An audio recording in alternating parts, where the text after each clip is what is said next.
depression, arranged marriage, spontaneous coffee, being left in Canada, fire drills for our mind, and the gas cap that changed it all. The Remarkable People Podcast. Check it out.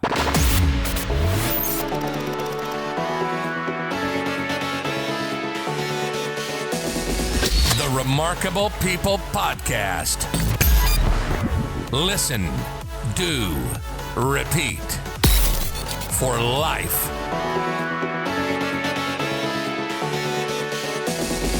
The Remarkable People Podcast.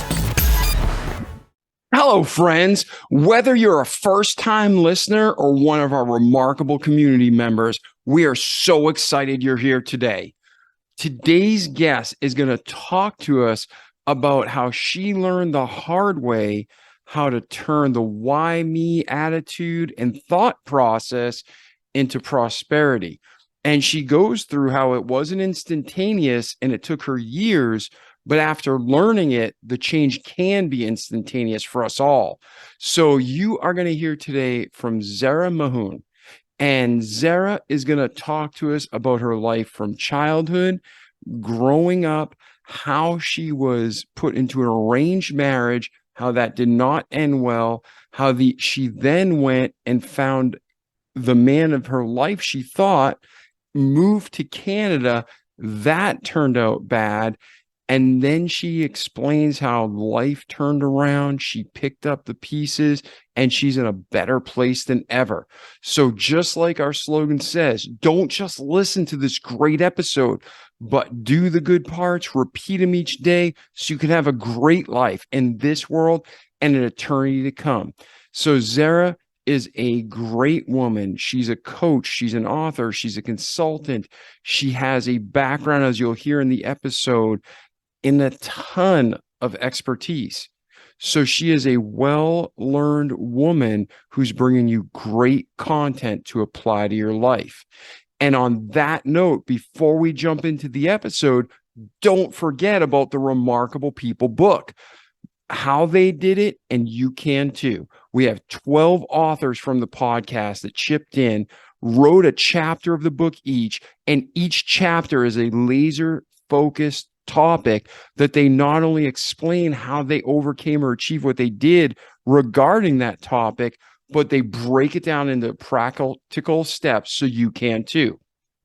The last page of every chapter, just in case you missed something, is a checklist. So after you go through the chapter once, read it again, take your notes and get ready to apply. But in case you miss something, you got a 1, 2, 3 checklist to kill it in life and to overcome and to release that hero inside of you. So I'm David Pasqualone. I'm excited about the book. I'm excited about this episode. And more than anything, I'm excited how it's all going to impact your life for the better. So right now, get your pens and paper ready and let's enjoy this remarkable episode with Zehra. Hey, Zehra, how are you today? Fabulous. How are you? Man, I'm doing great. I'm looking forward to talking to you. Just told our audience a little bit about you, so they're pumped to hear your episode. So let's do this, right? Yes, absolutely. Yeah. So before we get started, I want to ask you the big important question. People are listening to podcasts and they found this episode and they are thinking, why should I listen? And we're going to share, like our regular listeners know, we're going to go through your entire life stories, the highs, the lows, the everything in between. There's going to be gold nuggets all throughout your story, and we're going to cover different topics. But if our listeners today, we're going to walk away with one message that you could say, this is what I want them to take away, what would that be? Any situation you're in that you want to turn around, you can do it very quickly. Beautiful. Anything. Well, let's do it then, because that's how many of us, me personally, everybody needs that at times, if not every day. So Zehra, let's do this. Where were you born? What was your upbringing like? Let's just start off at the beginning. I was born in Pakistan, and for the first few years of my life, I I didn't spend all my time in Pakistan. So when I was born, I was there, and then my parents left and they were overseas, came back, and I went to school in Pakistan Okay. for a couple of years. My parents traveled a lot for work. My father traveled, and so we were in one country for a couple of years, and then back home to Pakistan, and then we would travel again. And And it was when we traveled, we stayed for a couple of years in that other country. okay. Now, were you an only child or did you have brothers and sisters? No, I have a brother. I do have Older, a brother. older, Younger, younger? younger, younger. Okay. Hmm. And Yeah. then your home life with the traveling, was it exciting? Was it just the way life was for you? Was it stressful? Like, what was that like in your family? It was fun as far as I'm concerned. I enjoyed it. The only part of it that in the beginning was difficult was leaving my friends behind. So I'd go somewhere, make new friends, and then 3, 4 years later, you're saying goodbye to them. And we didn't have email. We didn't Yes. have FaceTime. So that way it was tough. But after a while, I started getting excited about making new friends and having the old friends become pen pals with me. So it worked out in the end. All right. Well, right there is a good talking point for people who are transient, maybe because their families or the military, all sorts of situations that would make Yes. you move a lot. What are some tips that you're like, man, I wish I told myself, my 5-year-old self, my 10-year-old self, my 15-year-old self, what would you tell that young lady today to help her adapt and overcome to the moves? Well, my own experience was that it was fun to meet people from different places and get to know them and get to know their culture and how they thought a little bit differently. But underlying, I found that everyone's the same. People are the same everywhere, and there are good people everywhere. You can find them. I think the Nice. problem is when you're scared because you don't know where you're going, what will you find? Will you find people who are like you that you can really enjoy being with? And once you start discovering that there's good people everywhere, then it's like, it's exciting. It's like you've got this oyster and you can start collecting all the pearls going from place to place. So I made a lot of friends and I'm still in touch with a lot of the friends that I made when I was younger, and it's exciting. That is exciting. That to stay in touch, that's fantastic. Especially back then, you didn't have smartphones like you said, or Zoom or FaceTime. That's great. It helps to have an unusual name. People can find you. Yeah. Yes, exactly. So, well, okay. So now you're kind of moving around. Anything in those first few years of life that's remarkable, and remarkable meaning worth commenting on, that influenced who you are today? Absolutely. In fact, I think there was a very big influence on on me, and that influence was that I noticed that everywhere I went, people were different in the way they did things, but they thought they were right. Everyone was right, and everyone was calling the other person wrong. And I think that that really made me wonder who really is right and what does it mean to be right and why do people fight? Because from a child's point of view, I didn't really think that there was anything to fight about. And yet there were people who had really big differences.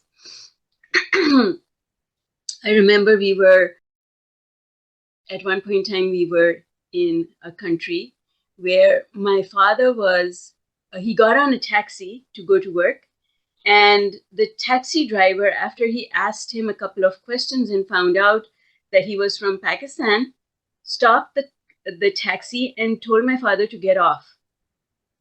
He refused to drive him. And like this is not the dark ages. This is modern world. And it's just very surprising that people can behave like that. I Yes. remember my father coming home and telling us what happened to him this morning. And we were just like, really? People can do things like that? Like, why would you do that? Yeah. And it's in what country were you in at the time? Hmm. Do you really want me to tell you what country that was? It Yeah, was if it's Iran. It it was could Iran. It was Iran. Iran. Iran. Okay. Well, Yes. and that's just it. I agree with you completely. There's one race, the human race. But Yes, within the world, there's different countries and that's cultures, right. and there's nationalism. There's bias and idiots of all nations. And Even in Pakistan, I had that problem because my parents, I went to a Catholic convent school. The convent ran a day school for girls, and that's Mhm. where I went to study. My brother went to the adjacent boys' school. I went to St. Joseph's, he went to St. Paul's, and they were side by side. And what I found was so interesting about that experience was that the what I heard in the school was totally different from what I heard outside the school, and I couldn't figure out for the life of me why that was. Because when you listen to the media or you listen to popular opinion is that if you're not Muslim, you're going to hell. And in my school at the convent, I had the most beautiful nuns who were so loving and giving, and my class was mostly Catholic, and they were my friends, and I couldn't understand why such nice people would have to go to hell just because they were Catholic Yeah. in a Muslim country, right? Yes. So I used to think about these things. I used to wonder about these things. And I was not satisfied when I asked questions about things like this that I was thinking about. I wasn't satisfied with the answers that I was getting. So I got to a point where I stopped asking. Well, it didn't stop really, but I guess slow down on the answers, and I started reading a lot. I was an avid reader even as a child. So I just started reading a lot. I would read a lot, trying to find the answers. I would explore different cultures, different religions. I was very excited about meeting people from different religions because I wanted to figure out why there were differences and was there any grounds to it. And that's what brought me to law of attraction in the end. Yeah, that's so true because I was talking to someone a few months back and it came up again just this weekend, and now you're talking about it. But if you really think about humans, we're broken, we're fallen, we have a sinful nature. God loves us and made us perfect. But if you had people fight within their family. But if Yes. but if you had people like, let's say you could actually have a family that didn't have division, right? Which is again impossible. Go back, Cain and Abel, right? It started at the beginning, Yep. it continues Yep. through. But if you're not arguing with your family, you're arguing with your neighbor. If you're not arguing with your neighbor, you're arguing with the kids on the next street growing up, right? Then if you're not arguing with the kids in your street and your block, oh, it's you got the north and the south or the east versus the Hmm. west. Hmm. People are Hmm. always creating conflict. And Differences. and Yes. I was joking around with them, but I'm serious. Right now you have countries fighting countries. Well, if we could fight aliens, we'd unite and fight aliens. Hmm. It's like Yeah. there's always that broken Hmm. relationship. Who's right? I'm Yeah, right. Uh, exactly. like Exactly. who's right? Everyone thinks that they are right, but at the end of the day, I find that human beings are the same everywhere. I've I've been to so many countries, and what I know to be true is everyone has the same hopes and dreams.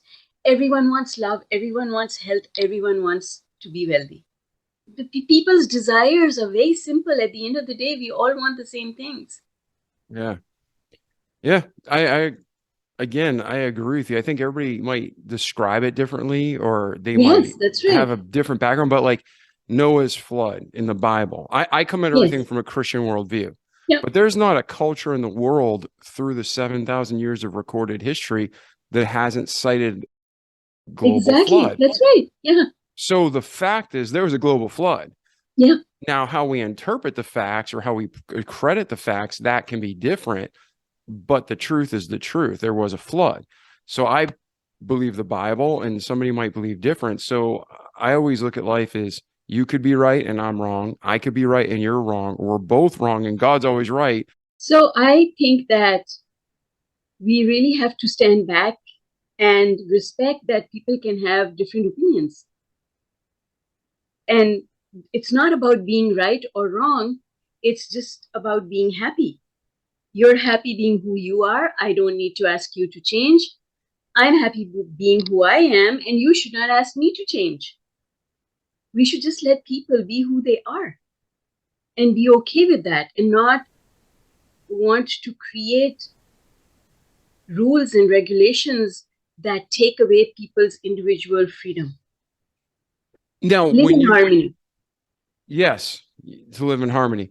So Yes. when you were a child, you're seeing this and Yes. it's developing. So start going through your story of how this continued. The last part of your story. How old were you when your father got kicked out of the taxi? 10. 10. And then you're going to Catholic school, but they're like, you're not a Muslim, you're a horrible person, or, you know. It's, yeah. So I used to ask all these questions, and the one question that was really big in my mind was, how can the same entity that we call God be loving, at the same time be an angry God that's vengeful? And like, it can't be both ways, and there can't be favoritism.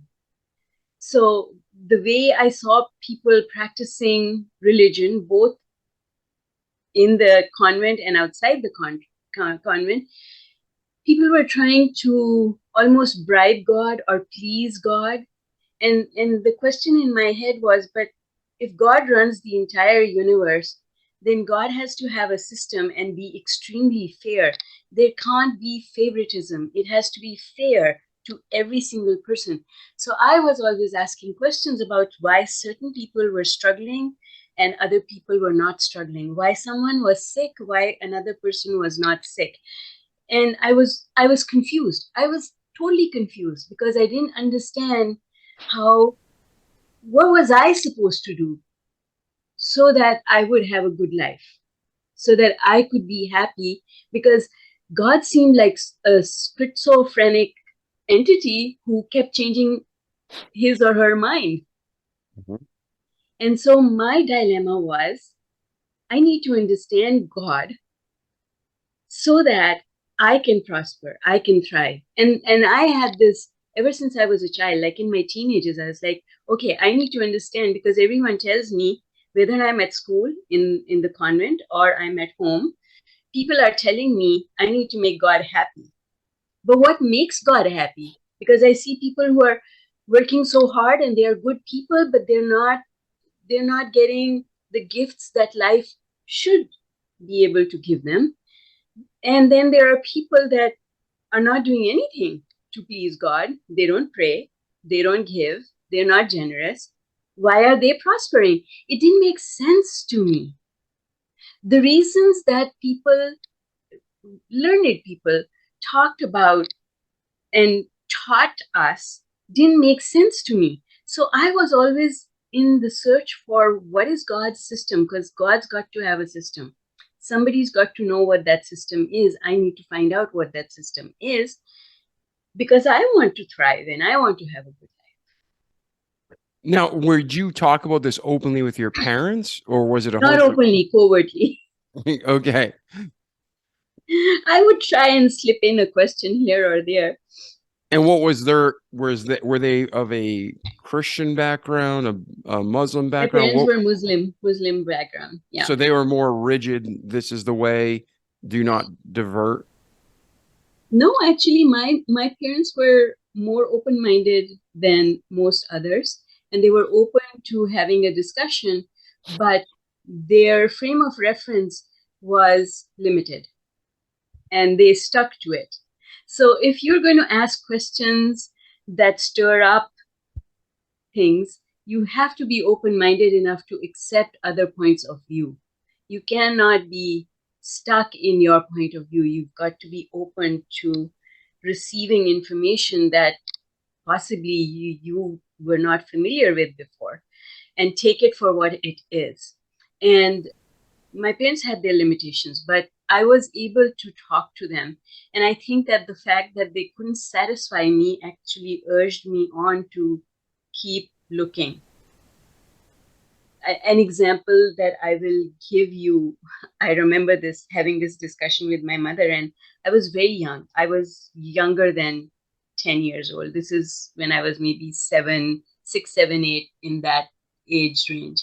I came home from school one day and I asked her a question because we had studied something at school that said that the prophet, that after the death of Jesus and Muhammad, there will be no other prophets sent to mankind to help mankind sort out life. And I asked my mother, why would God do that? Why would God say there's going to be no more prophets? Doesn't God want to help people anymore? Like, why is that? And my mother was not able to satisfy me. She was not able to give me a satisfactory answer. So I had all these questions collecting in my mind, like, why can't people receive guidance from God? Why do we need to have someone intercede for us? Why can't God talk to me directly and tell me what I need to do? Why does it have to come through a priest? So I had all these really controversial questions that I would ask my parents at times, but I think I thought about it more often, and I figured that my questions were not popular, and so a lot of times I wouldn't ask them, but I would keep thinking about these things. Yeah, and those are good questions that most adults don't think about, let alone children.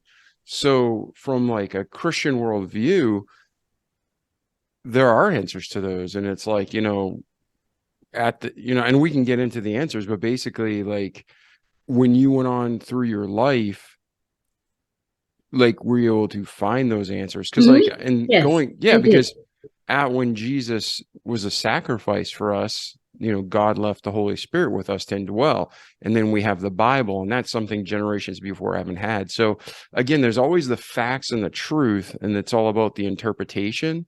So where It does your is. journey go looking for those answers? Where do you start finding them, or how do you start finding that peace and joy you were talking about?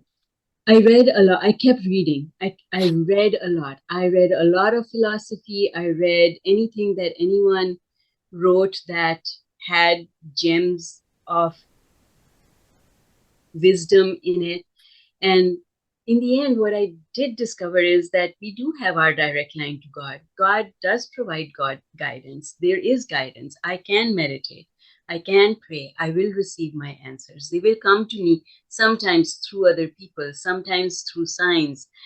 I've had a real miracles happen in my life that prove to me how all of that works. And so I think that I had to receive that personal proof. And when I received that personal proof, everything settled down for me. I figured it out. And I think that that's what everyone needs. We all need our own personal evidence that can help us to establish that thing that everyone talks about, that's so elusive, that we call faith and trust. Developing that. And then how did you find over your life to develop that? So you're a child, you're growing up into teenage years, you're asking questions covertly, not overtly, and you're starting to read and to bring in as much content as you can and sort through, this is garbage, this is truth. Keep going on your journey. Well, so really, in my childhood, I think I was curious, but as a young adult, when I was in an arranged marriage and my husband was abusive, he strangled me, and my whole life changed in the sense that I became fearful of being there.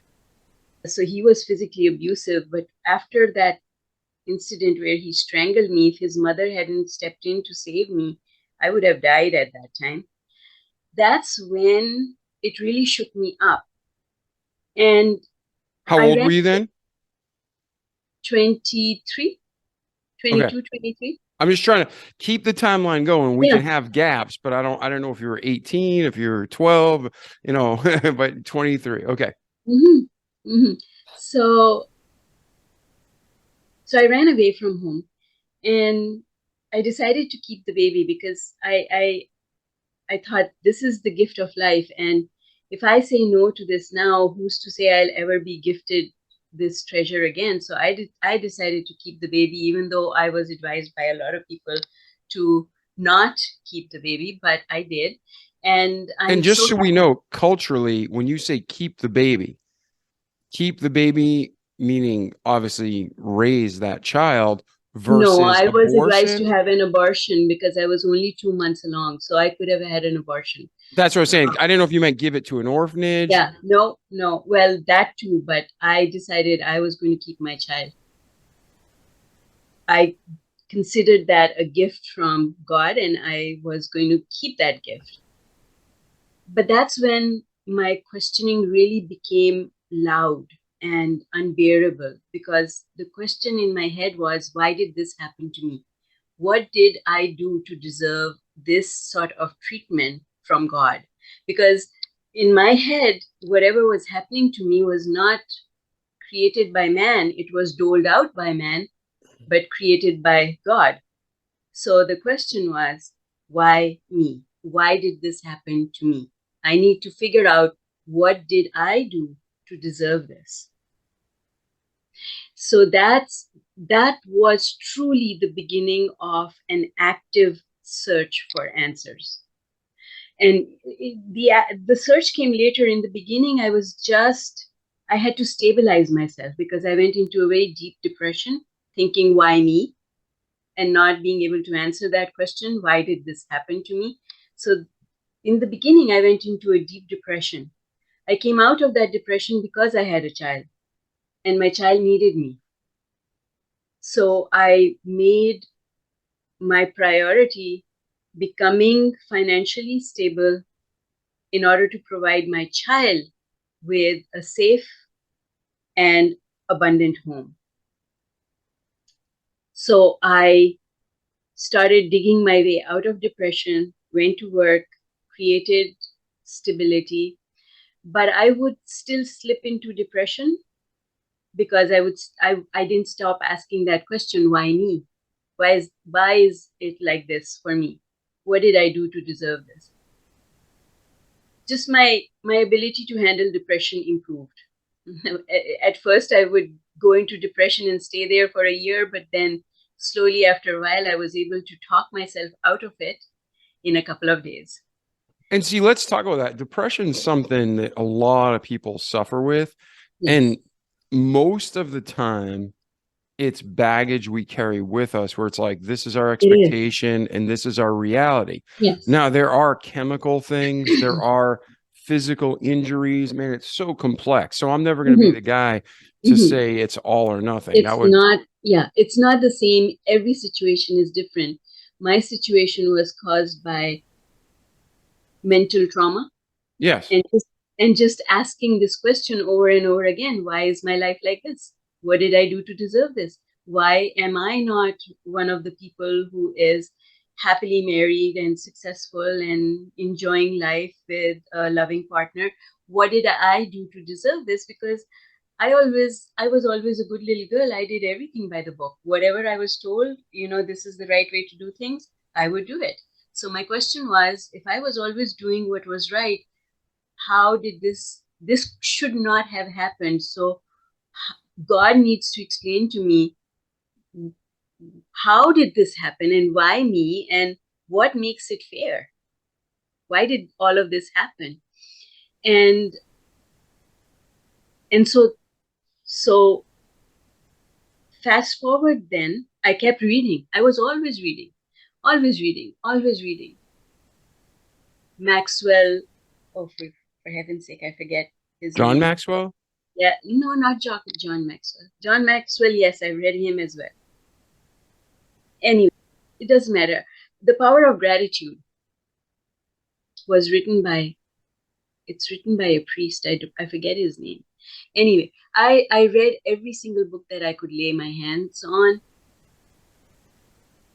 in order to just figure out what life was all about. Read a lot and found gems in it. Found gems, read books like The Alchemist and Jonathan Siegel, and just listening to people who had other types of experiences, not necessarily the same as myself. But I found that even though diversity happened in people's lives, they were able to turn that around and become successful. So I got to a point in my life, in my late 20s, early 30s, where it wasn't so much about finding out why things happened the way they happened to me, but it became more about finding out how do people turn it around? Those people who've been in worse situations than me, even. How did they turn it around and they achieved success and they achieved happiness and they achieved all the things that they wanted in life? So I stopped looking backwards and I started looking forward. And that was a big shift. Everything shifted. I had been massively overweight. I lost the weight. I became successful at my work. I became a happy person. I stopped complaining, basically, and started looking forward to what can I do? What do I have control over? How can I change things around in my life? And, like people talk about miracles, and I always say you have to have your own evidence to start having faith and trusting that there is an entity that is out there looking after you. So one day over the weekend, I had just finished my workout. It was a nice lazy day at home. I received a phone call. I picked up the phone, said hello, and there was a voice at the other end of someone that I knew. And he said, haven't seen you for a while, haven't spoken to you, would love to take you out for coffee. Do you think you would go out with me? And I said, yes, of course, I would definitely go out with you. And then he said, well, the thing is, I'm right outside your house. So do you think I can come in? And for a minute, I was just like, what? How do you even know where I live? How are you outside my house? It was at first I was shocked, but then I was surprised. And in the next instant, my thought was, well, I didn't invite him, so God brought him. All right, I let him in. So I did let him in, and then I married him. And like when I say you have to have your own proof, these things have happened to me. And if it was someone else telling me this story, I would think it's fantastical. But this happened to me. And so now life started changing, you see? Mm-hmm. And it wasn't all a bed of roses, but now life started changing. I could see that, yes, things can be turned around. It is true. It doesn't matter what has happened in the past. It doesn't matter what your past looks like. It doesn't matter what ugliness you had to put up with. You can turn things around. And it comes from not being a complainer. Practicing. You know what they say about practice, gratitude, gratitude, gratitude. I started realizing that this thing called gratitude really works. Complaining is really the problem. And it's not just complaining, it's fear. I discovered that the reason the things happened to me in the past when I was abused was because I was living my life in fear. I was living my life in fear of making a mistake. And when you live in fear, you're not in a place of gratitude. You're always afraid that something's going to go wrong. You're always afraid that you won't be perfect. You're always afraid that how people are looking at you, how they are judging you. You're always afraid. When you are afraid, you're not trusting God. You see? Fear is the absence of trust. And I was living my life in fear because I was asking all these questions and not getting the answer, which made me fearful because it was like, well, I don't know the rules of this game called life and I'm expected to play it. But I don't know what the rules are because it's not making sense. Because it seems to me that different people have different sets of rules in different religions and different societies, and all of them think that they're right. So who's right? And I was fearful because I had not figured it out. I was not grateful for the things that I had. I was afraid that things would go wrong. And I discovered that fear is the absence of trust. If you are afraid of things, you really have to stop and figure it out because it is going to come and bite you in the butt. So even though I was a good little girl, I was afraid, and that was the issue. I was a good little girl who didn't practice gratitude. And talk more about what is this sounds like such a stupid question, but I think people really there's thankfulness and there's gratitude and there's appreciation. But when you say gratitude, you're in a mental space where you understand exactly what that means. But there's sadly the majority of people are like, okay, I know what gratitude is, be grateful. But it's more than that. Describe gratitude. You're right. There's more to that. First of all, just like any other emotion, you can be a little angry or a lot angry. You can be a little in love or, just madly in love. There are shades to every emotion. And so thankfulness, gratitude, and appreciation are shades of the same emotion. They're shades of the same emotion. So here's the difference. I am thankful means that somebody did something for me, whether it was God or another person, so I'm thankful. Gratitude means, again, I'm grateful. I don't know if I deserved it or not, but I'm grateful. Thank you for doing this for me. Appreciation is the most pure of the emotions because it's not linked to anything. I appreciate you because you're who you are, not because you did something for me. So appreciation is the highest form of what we call gratitude. But I want to bring it all to a summary, really, and that is appreciation and gratitude are really a vibration. The frequency varies with the level of purity of the emotion. So I sometimes use the word tainted love, and I want to explain. So appreciation can be tainted as well because appreciation and love are very similar. So tainted love is I love my son, but as I start thinking about him, I think equally about all the things that make me happy about him and all the things that make me angry about him. Now, anger is an absence of love. When you're angry, that's a withdrawal of love. That's a withdrawal of appreciation for the person.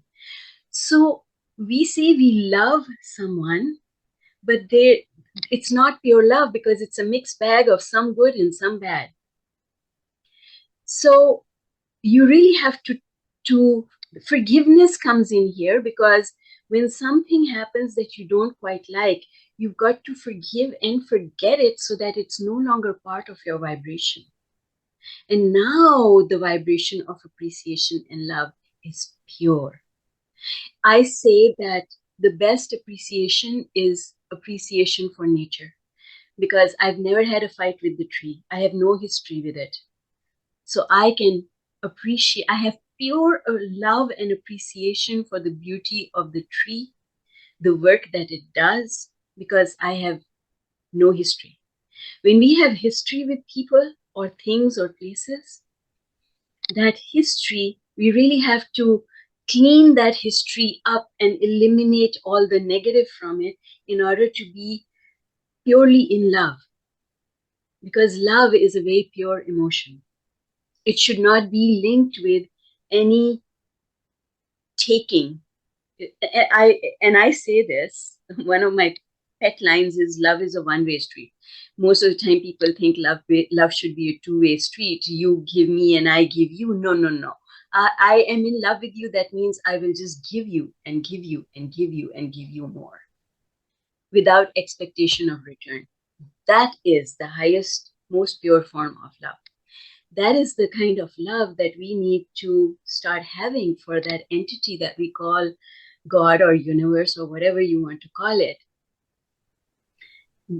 That's, you've got to clean up your act, clean up your history with God, clean up your history with the universe, and stop blaming them, him, them, depends where you're coming from. But you've got to stop guilt and blame. Guilt that I didn't do something that I should have done for God, blame that God didn't look after me. Because if you have guilt and blame in your vibration with respect to that entity that you think is all powerful, your love, your appreciation, your gratitude is not pure. And when your gratitude and appreciation towards that power becomes pure, nothing can stand in your way.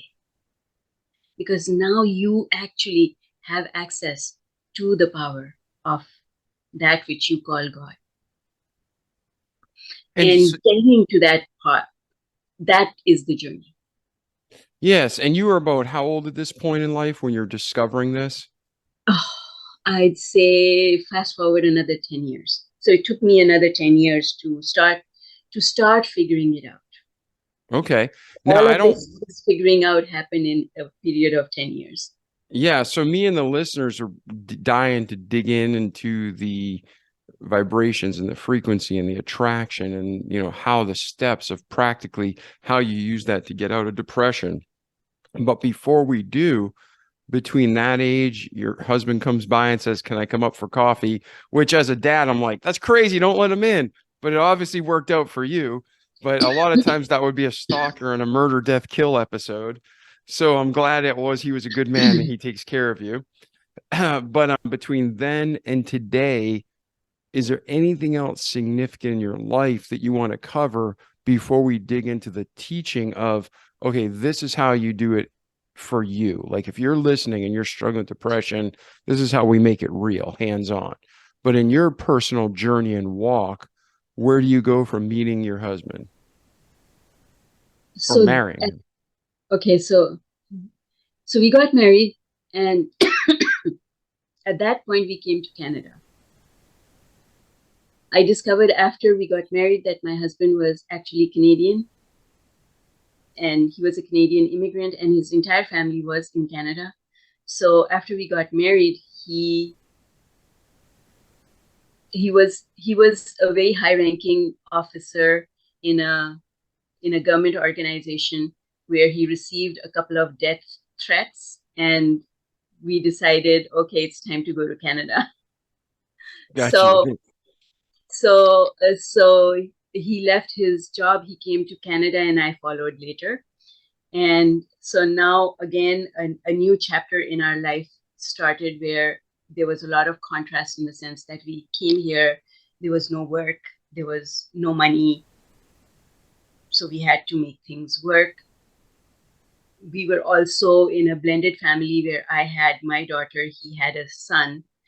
So we had all of those emotions and things also playing a part in there.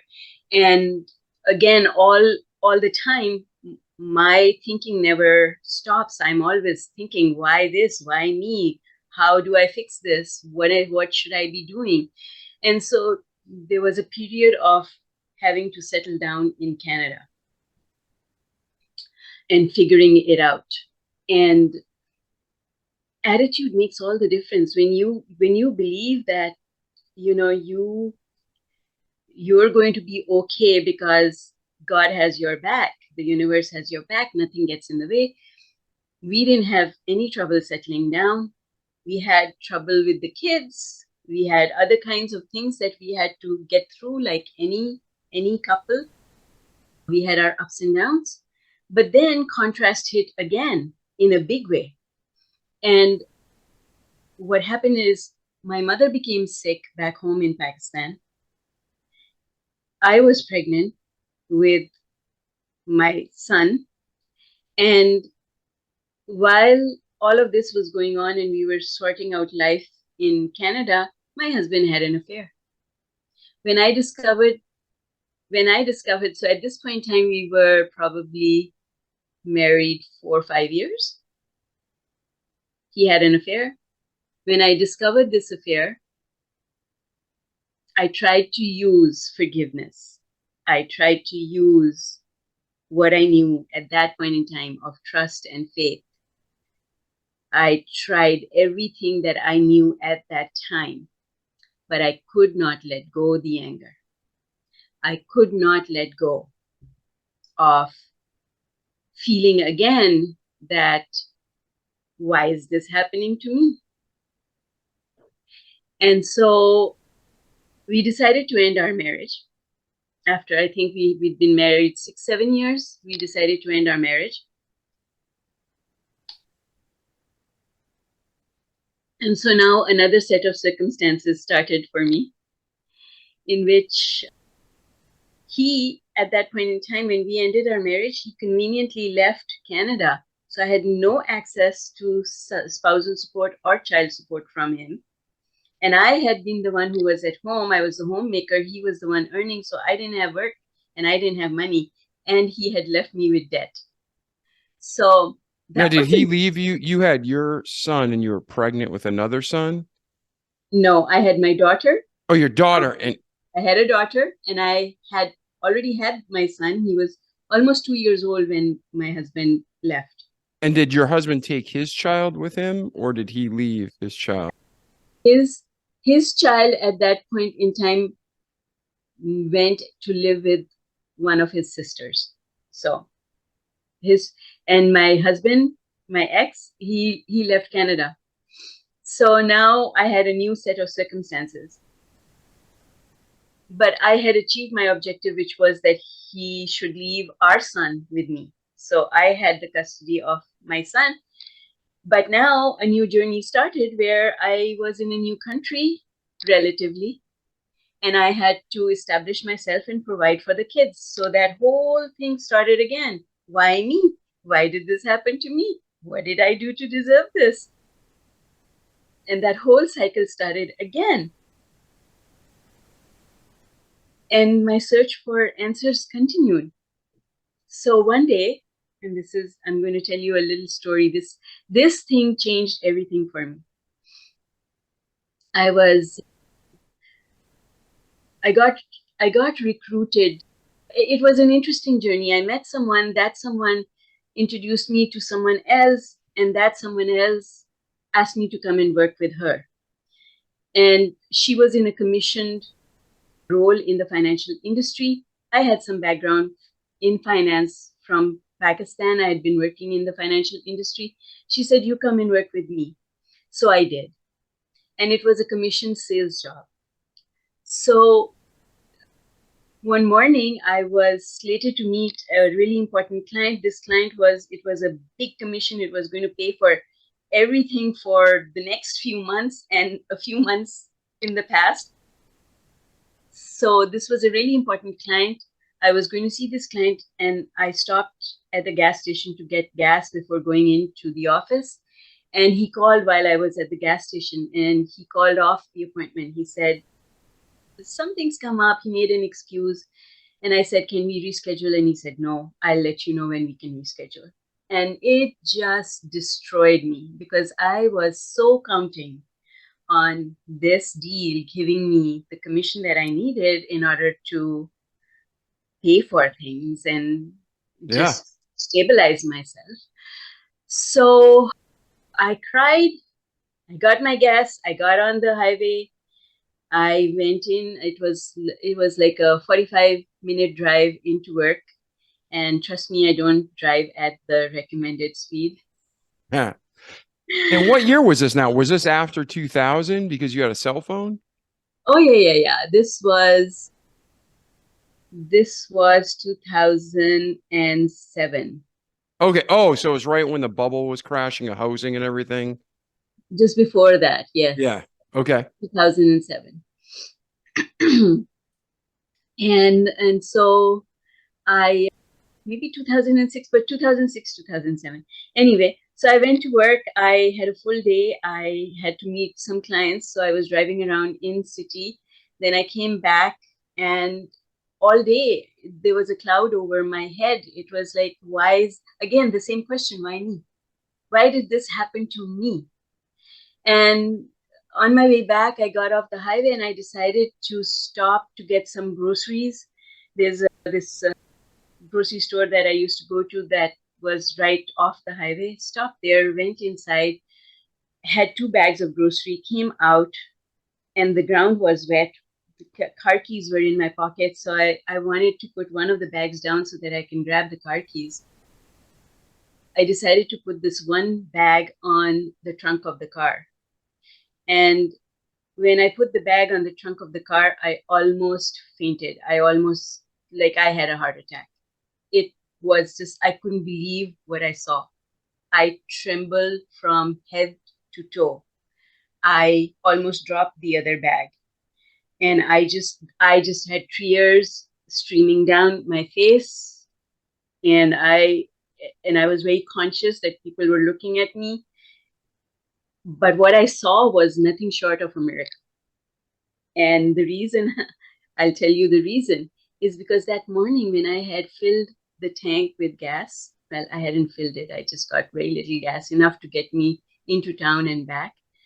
But I was driving an old clunker, and the cap for the gas tank, it was not attached. Usually you have this cord that attaches it to the tank. It was not attached. And I was used to placing the cap in the crevice between the trunk and the windshield, the back windshield. Mm-hmm. That cap was sitting there in that crevice. And when I saw that, because I have a science background, I understand physics, I couldn't believe it could. There was someone holding that there. Otherwise, it could not have stayed there. Because I was on the expressway, going 45-minute drive, coming back 45-minute drive, driving within town, turning left, right, whatever. Yeah. That cap should have been long gone. It should have been gone before I left the gas station in the morning. Yep, that first turn. Yes, exactly. If you've ever put anything on your car, you know how quickly they're gone. I did that with a laptop one time. It was crazy. Oh my God. I've done it with a cell phone, but it goes so quickly, right? But why? How? And this is such a light thing. It's not attached. It's not magnetic. There's no way this gas cap can be sitting on the trunk of my car. It's just, it defies. And I didn't have the wherewithal at that point in time to take a picture. I should have taken a picture. But I can tell you, every time I tell this story, I go right back there. Every time I have my faith weakens and wavers, I go right back there.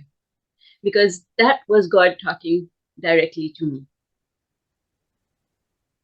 That was my personal miracle that told me that when I pray, somebody out there is listening.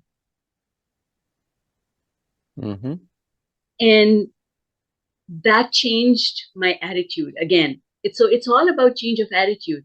When this thing happened with my husband having an affair, my mother being so sick, and she passed away in 2006, again, I wasn't thankful anymore. I was cribbing and complaining and angry. Even though I should have had so much to be grateful for, I wasn't grateful. I was angry that I had to come to Canada. I was forced to come to Canada. I had a very good job in Pakistan. I was forced to come to Canada. Now my mother was sick. I couldn't see her. I was cribbing that I was pregnant with a baby and having to manage the emotions of a young daughter of my own and his son, and not having enough money for all our bills because we were starting a new life in Canada. So many things. I was cribbing. I was complaining again. And when this event happened, I came to my senses again. And I was like, okay, you got to stop cribbing and complaining. You got to start becoming grateful and appreciative again, because you know better now. And so, but this time I had powerful proof. I had my own personal miracle that is now my anchor. I always go back to that event. That's a very important event in my life.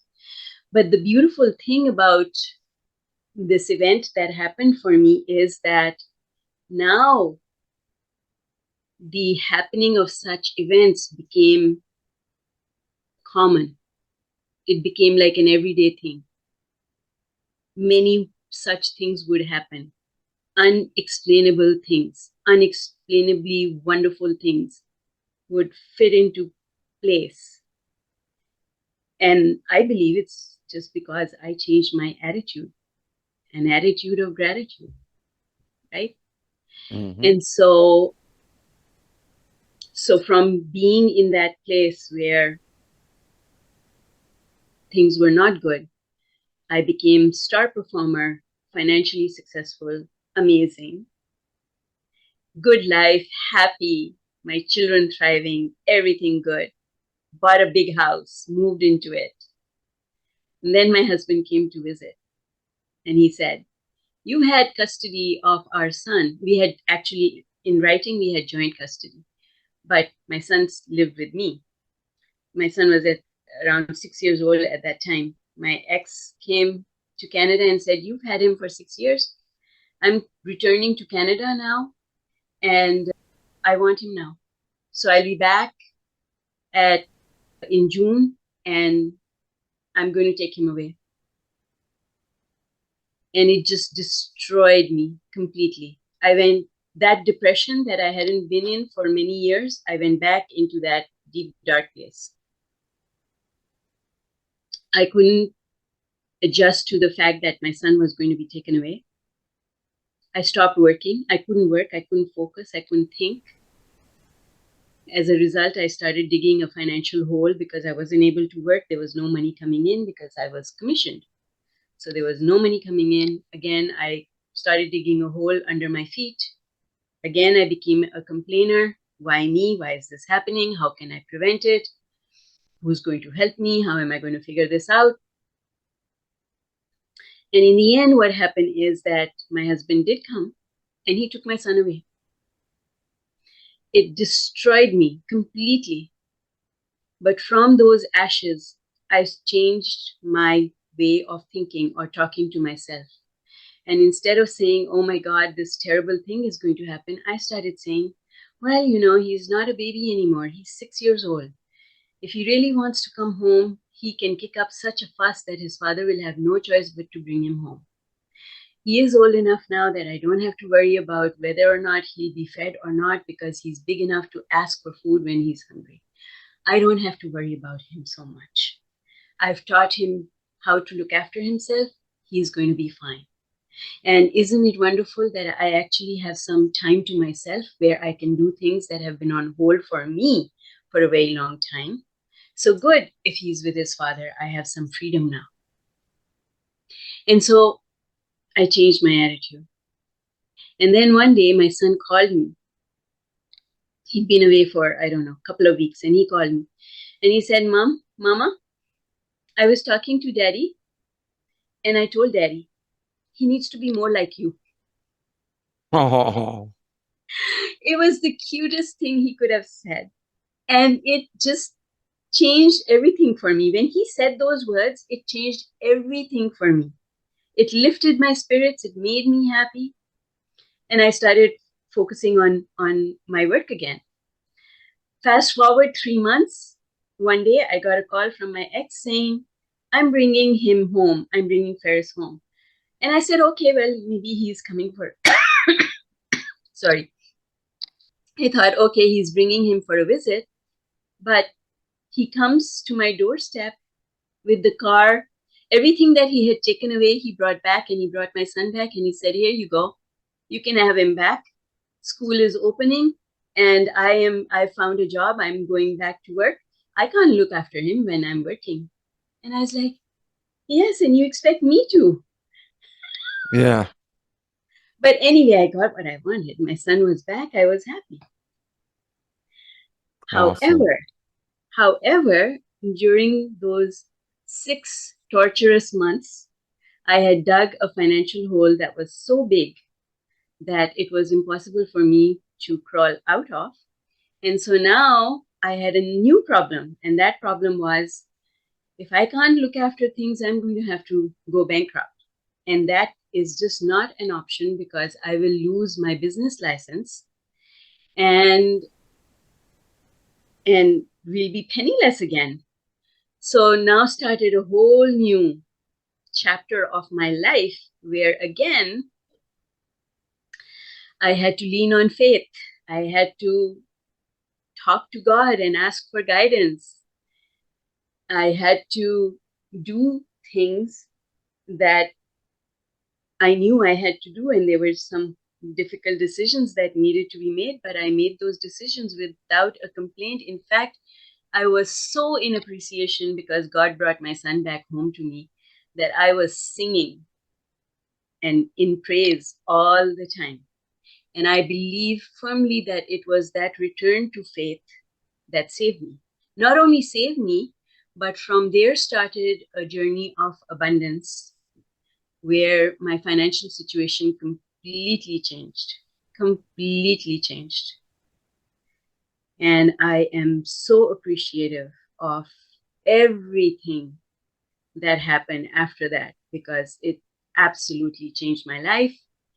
I started sharing everything that people started asking me for advice. And because I was in the financial industry, I was helping people make financial decisions. I started advising them based on faith and trust and what I had learned about appreciation and gratitude and looking at things differently. So, what I had learned on the spiritual side became part of my practice as a financial advisor, and my business thrived absolutely. But what started happening was that people started coming to me for advice on all sorts of things, not just finance. And I found myself often advising on relationships and what to do and teaching people how to use gratitude, how to use all the things that I did, how to meditate, how to use appreciation, wake up and set your intention for the day. All those things that I had taught myself, I started teaching other people, and that's how my business as an spiritual teacher started, because it started taking up so much of my time that I had to put a price tag on it. In the beginning, it was just, I was doing it for fun. I was doing it because I knew I could help people. But when it started taking so much time that I couldn't do my financial business, I put a price tag on it. And this year, I transitioned into it full time and I let go the working for the financial institution that I was working for. Man, that's awesome. Praise God and good for you. So now Absolutely. for our listeners, there's so much we covered, but let's try to focus in on the journey out. So you said at the beginning, you're going to learn how you can not only change your situation, but you can do it fast. And it Yeah. doesn't matter if it's financial, emotional, especially with depression. We talked a lot about, we all have strengths and weaknesses. And Mhm. if depression's one of our weaknesses, that's what Satan tries to hook us with. And we might be Mhm. good for a couple of years and he comes back and cranks it up. Mhm.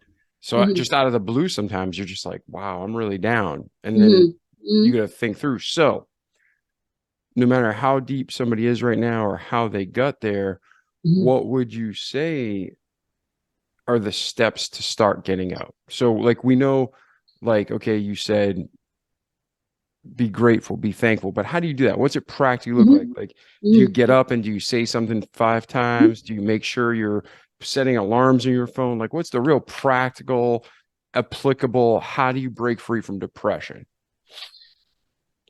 Depression is a really difficult one, and I can say that it was not easy. What helped me, couple of things. First of all, depression is because we don't see our lives going anywhere. We see ourselves as failures in some respect or the other. And looking back on my life, having a goal that was bigger than my life is what got me out of depression.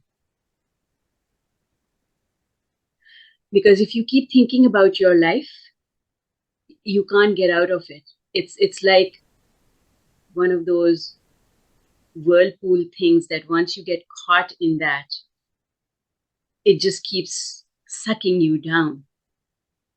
Mhm. But if you stop thinking about your life and you start thinking about something else, that is the way you can get out of depression. Because the more we think about our own life, the more sucked in we get. So, a couple of things that I did that helped me to get out of depression was one was volunteer work. Volunteer to help people who were less than, had less than, were in worse place than I was. Made me feel of value, took my attention off of my own life and put it on something bigger than me. Number two, having my children got me out of depression. When your child needs you, you can't be depressed. When you have a baby who can't do anything for themselves, you've got to find the strength to get out of bed and look after your child. And for me, my children are really important. And if my children need me, nothing else matters. So my children also gave me the impetus to live life. Otherwise, if I didn't have my children, I would have dug a hole somewhere and just given up. I did not give up because my goal was not just for me; it was for them. So having a purpose. Yes, having a purpose that's bigger than just you. Yep. And then combined with that, self-talk. How do you talk to yourself? What are you saying to yourself all day? What you are saying to yourself is really important. And over a period of time, I developed what I call the paradigm of the 6 thinking choices. Every minute of the day, we are making a choice. And there are only 6 choices that you can possibly make about the direction of your thought. So you can think about the past, the present, or the future. That's all. Where else are you going to go? There's no up, down. It's past, present, or future. But in the past, you can go negative or positive. In the now, you can go negative or positive. In the future, you can go negative or positive. And those are your 6 thinking choices. So when I went into depression because I thought things have never worked for me. Look at where I am now. This is a horrible place to be. Why me? I looked at the future and I said, this is never going to change. How am I going to claw my way out of this? So those are 3 negative thinking choices. As long as you keep making those choices, you cannot get out of depression. Coming out of depression means making a different choice. And so I started saying, I've dealt with horrible things before. So I went past positive. I said, I've dealt with horrible things before. I was strangled. I have come through so much adversity. If I can come through that, then I can deal with this as well. My future does not have to look anything like my past. My future can be better than my past. And then I looked at my now and I said, you know what? I am so much better off than thousands, maybe millions of other people in the world. And so again, it was that shift to going to appreciation, shift going to gratitude. That gratitude attitude, if you practice it, will get you out of depression. You said timer on the phone. I didn't use timer on the phone, but I'll tell you what my favorite tool, even to this day, is. It is yellow stickies. Yellow stickies with messages to remind me to appreciate. My yellow sticky just has one word on it: appreciate. I have it on my bathroom mirror, on my computer, inside my car, everywhere. Yellow stickies. And I do have a practice in the morning. I call it pre-paving, and it's a short prayer that I offer soon as I open one eye. Not even both eyes are open when I say this prayer, and I say it more than once, 2 or 3 times until I'm out of bed. And it's simply, dear God, thank you for a brand new opportunity to enjoy life. I want my day to unfold with ease. I want good things to come my way. I want to remember to appreciate people, places, and things.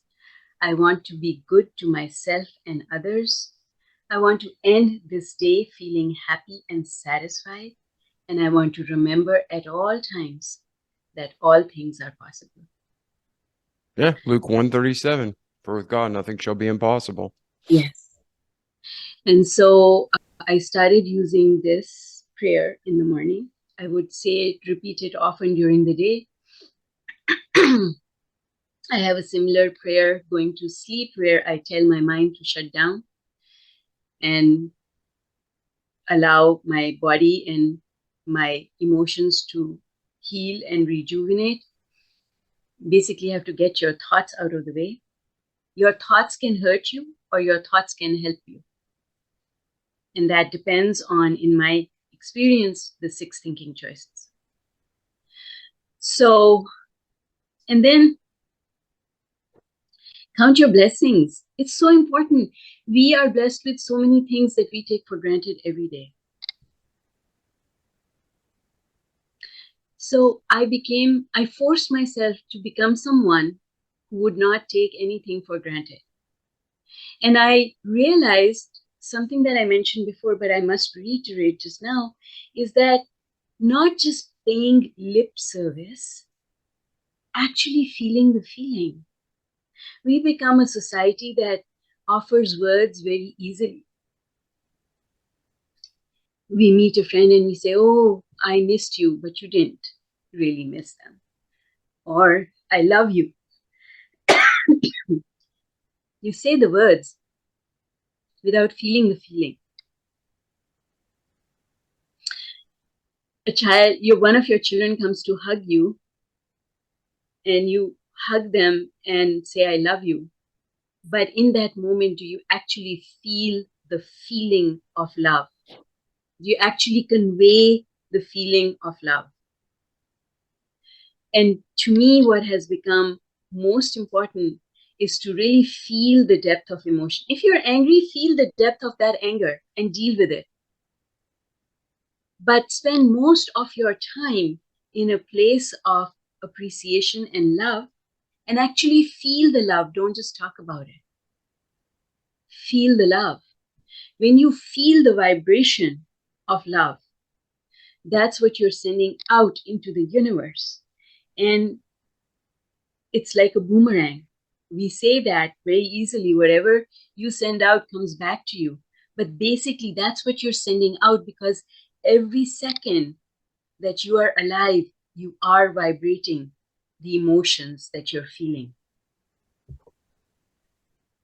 And they are like a boomerang, because they will come right back to you. If you send anger out, anger returns. If you send revenge out, revenge returns. If you send love out, love returns. And how do you, so somebody's listening and they're feeling down and they're hurt and they have every right to feel that way. They've been really, abused in life and taken advantage of. So, I mean, there's a million scenarios. I'm just trying to find a frame of reference. Yeah. So, I always imagine our frequencies, our energy, the vibration. It's like you're driving through town and you're listening to the radio and it's coming in clear. And then as you're going into a new area, it starts getting staticky. Yes. So you have to adjust the radio dial to get it to come in clear again. So it's a constant. If you went cross country, you're going to be constantly changing that dial. Mm-hmm. So we know that they're frequencies. We Mhm. know that it makes our life clear, and we can turn on a hard rock station that's or we Mhm. can turn on a nice melodic station that's Mhm. calming. We can turn on Mhm. music that's happy. We can change our emotion based on Yes. music, sound, vibration. Yes. So now we know things change. We know we can tune it in. We know there's different channels. How do we find the right vibrational channel and tune into it? Here's the thing. I call it the fire drill for your mind. You Say know that how again. fire drill for your mind. Fire drill for your mind. Okay. Yes. It's Here's the thing. You cannot prepare for a fire in the middle of a fire. This is why we have fire drills. We practice so that we can avoid being panicky in the middle of an emergency. We know exactly what to do. And so the fire drill for your mind means that you've got to have strategies that you know will work, that you have practiced, that absolutely have given you results. You've got to practice them outside of the panic situation so that when you do get into that stage where you don't have clarity, things are messed up, that you can do the drill. Because if you do the drill, it will bring you to safety. It will bring you to clarity. And then, so what's a drill like that look like? Like, how do you feel happiness? Yes, exactly. So now the concept of the drill works, but the drill has to be different for every person because we are all different. We all feel emotions differently, and different things work for different people. For me, what works, I will only share what works for me with you and what That's what the show's about. How exactly. you did it, and we can too. And we break it down to Yes, practical steps, at exactly. least a starting point. One of the things that in my journey I came across, and I have many certifications, but this one certification that I obtained, I remember my daughter was 5 years old. I used to have to bring her to the classes because I didn't have daycare. And the instructor was good enough to allow me to bring her. I got my NLP certification. And in NLP, neuro linguistic programming, there's a concept called anchoring. And what you do is you anchor a thought. And that anchor is so, you practice it so many times that it becomes so well developed that it does not allow your boat to flow away, to float on with the current. And the anchor is just a thought, but it's a thought that if you practice it often enough, will immediately change your emotional state.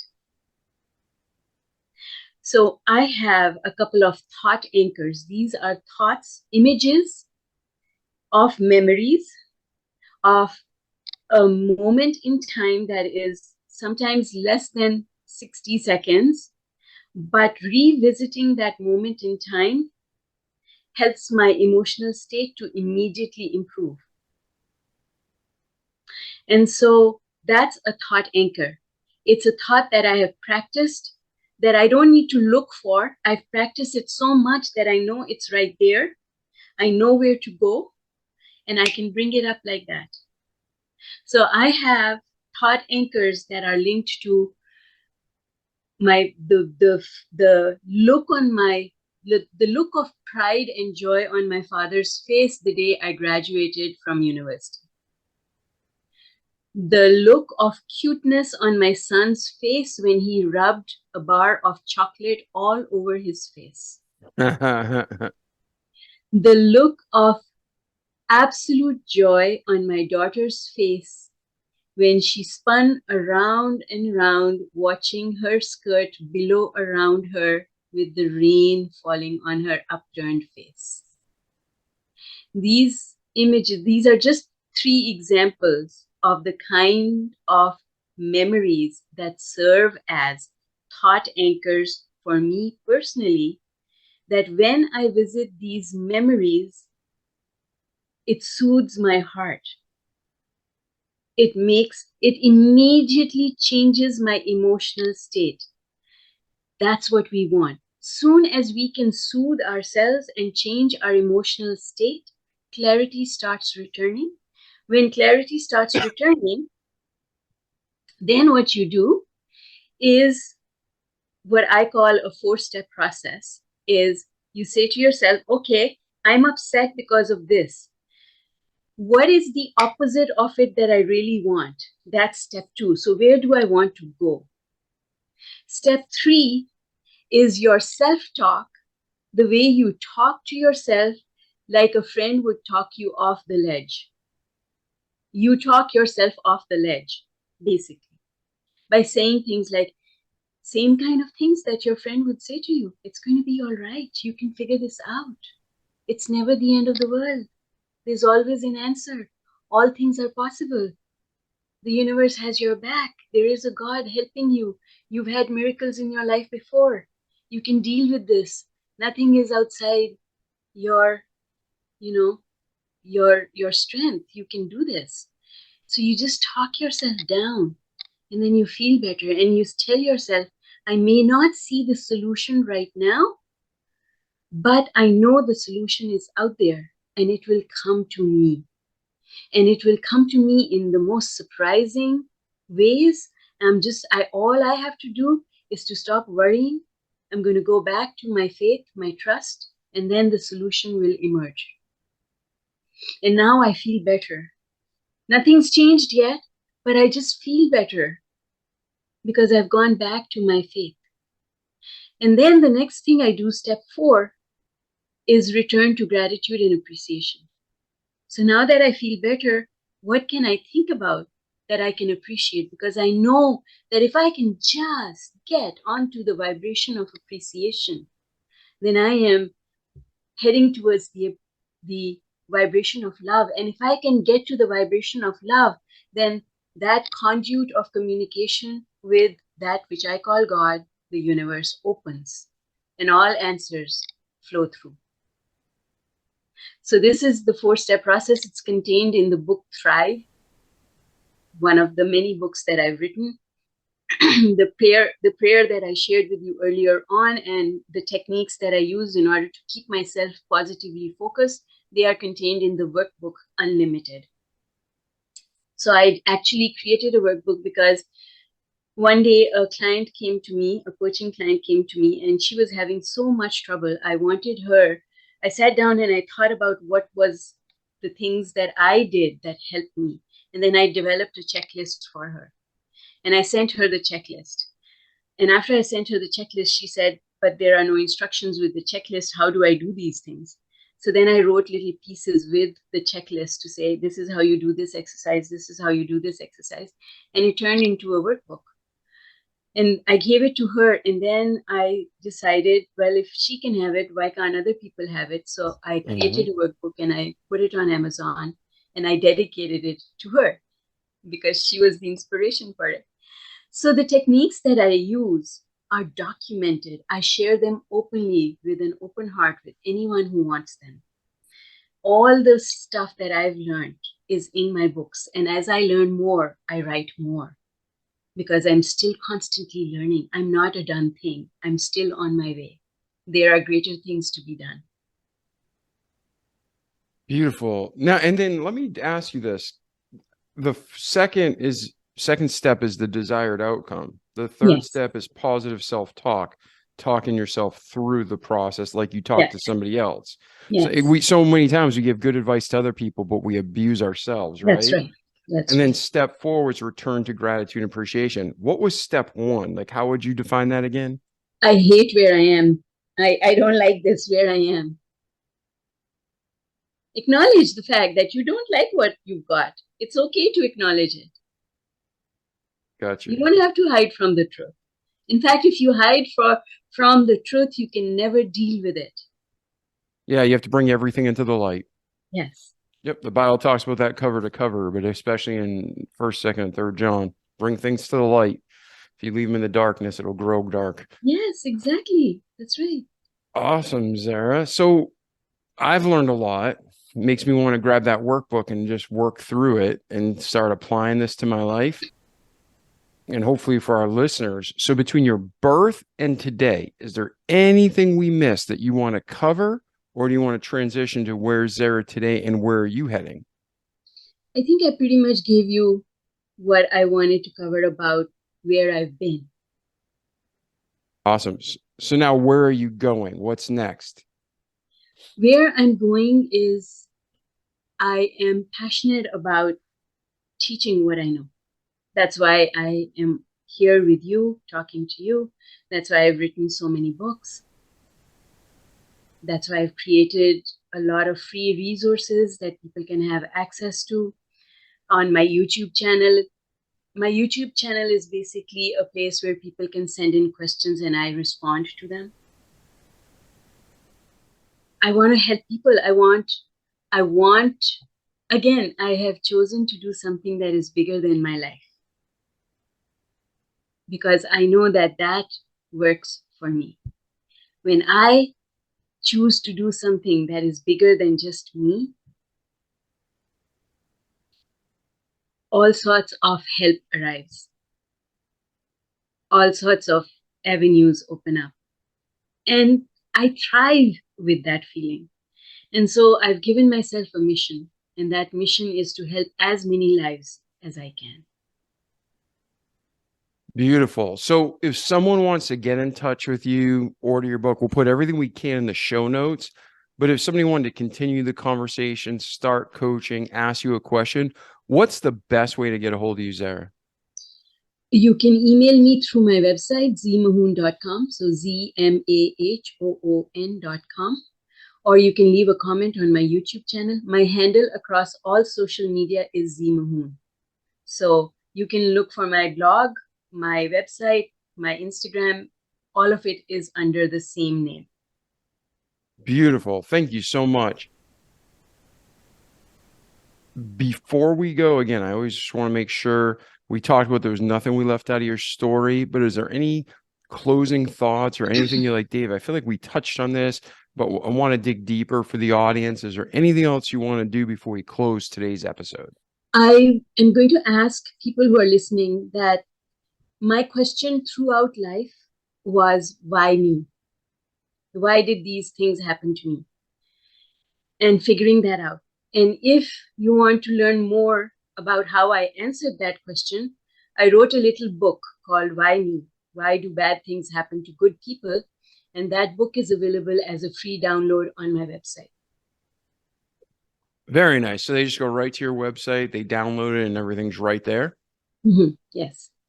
Beautiful, beautiful. Well, Zehra, it's been an honor talking to you, and I have so many more questions, but I want to, for the respect of your time and for the audience, I think it gives us a lot to talk about, a lot to think about, a lot to apply. Like our slogan says, we can't just listen. Like you couldn't just read those books. You got to apply it. You got to do it. Yes. You got to repeat the actions each day. Like you said, every morning you wake up so we can have a great life in this world, but more than anything, in eternity to come. So Zehra, it's been a true honor. Thank you for being on the show today. Ladies and gentlemen, check out Zehra's website. Reach out to her if you have any questions. If I can help you in any way, let me know. If not, we love you, and we'll catch you in the next episode. Ciao. The Remarkable People Podcast. Check it out.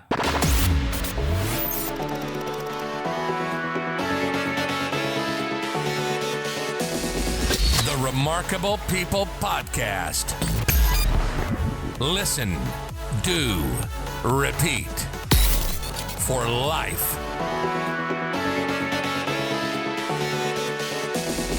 The Remarkable People Podcast.